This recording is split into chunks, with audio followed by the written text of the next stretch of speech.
So, how many of you have actually seen a wild turkey up close? Well, well, I have too. I actually shot my turkey. This is me with my turkey. It weighed 27.006 pounds, and the right spur was 1 1/4 inch long, while the left was 1 1/8 inch long. The beard measured to be about 10.5 inches. This here is my fan of my turkey that I shot.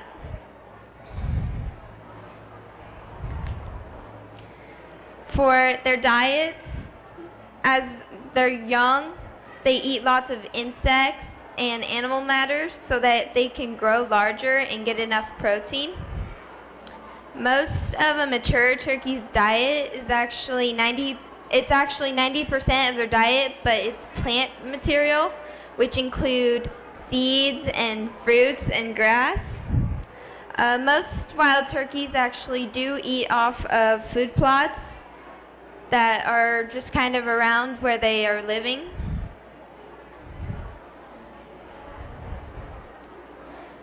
The turkey fan is one important part of a male turkey.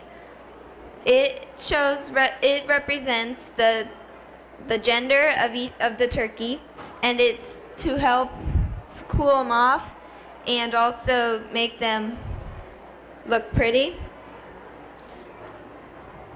The snood or the dewbill, which hangs over the beak of the turkey's head, is just a piece of red skin.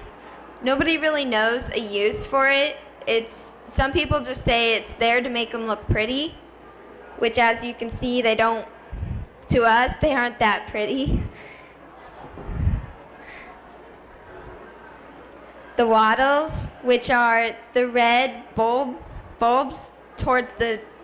down towards the bottom of the neck, are there to help attract a female. They normally swell up in spring to help attract the females. The beard is another part of kind of telling the age and the gender of the turkey. It just hangs on the chest of the turkey about right there. And that's just to help tell mostly the age.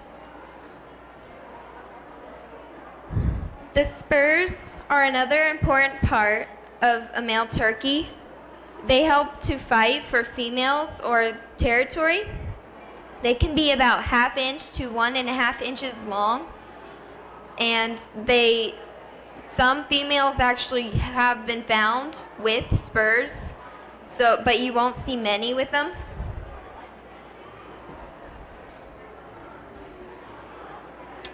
For other appearances, an adult male turkey, which is a tom, can be about 4 feet tall and weigh more than 20 pounds.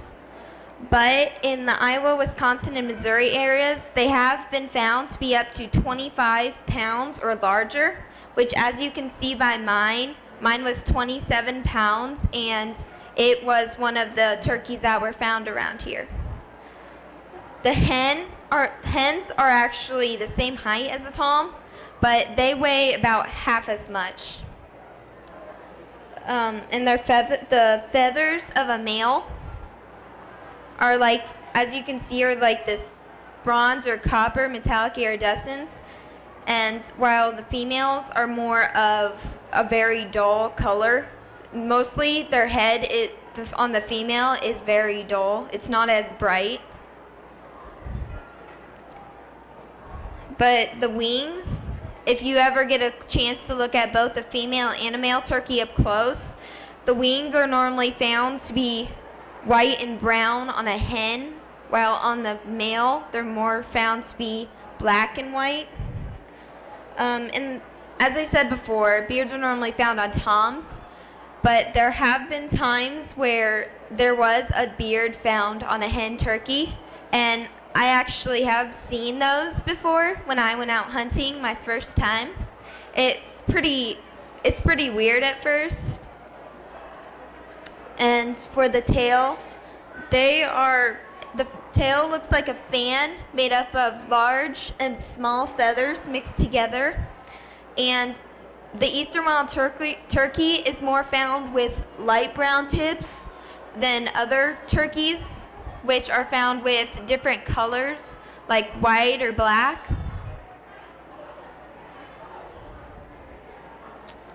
Just some random facts that I found. The eastern wild turkey is actually one of the main turkeys found here out of the other 6 species found in the U.S. There were about 5.1 to 5.3 million turkeys found in the U.S. in 2011, but it jumped to a total of about 7 million this year in 2012. Some of this is because of the Virginia Restoration Act, made up in 1935 to help bring back the populations as they lowered. Most mature turkeys normally have 5,000 to 6,000 feathers on the adults, but it may vary depending on gender. Some turkeys have been recorded to run up to 25 miles per hour and fly up to 55 miles per hour, which most of that helps to keep away from predators and to help them roost at night to sleep. There has been a few turkeys recorded to live up to 13 years, but none really make it past 2 years because of us hunting during hunting season and a lot of the predators that they can't seem to get away from fast enough.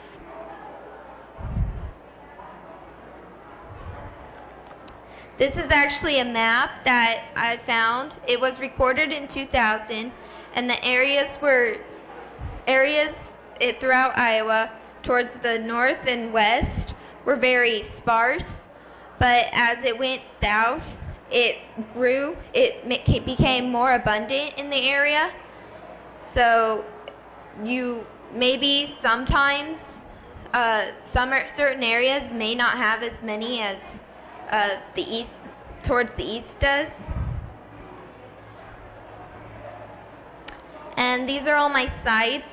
I'd like to thank Dave Whittlesey who is the National Wild Turkey Federation biologist. He helped me figure out the amount of turkeys that were found in 2011 and 2012.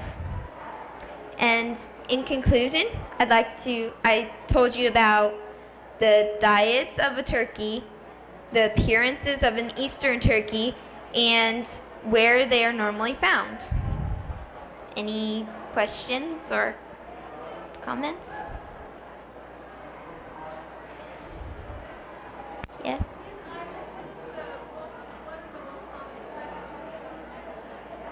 The question was, what are the most common predators in Iowa? Well, they're mostly the hunters are the top predators, but some turkeys are actually caught by the coyotes running around and from just accidental cars hitting them. So, question was, why do I hunt them?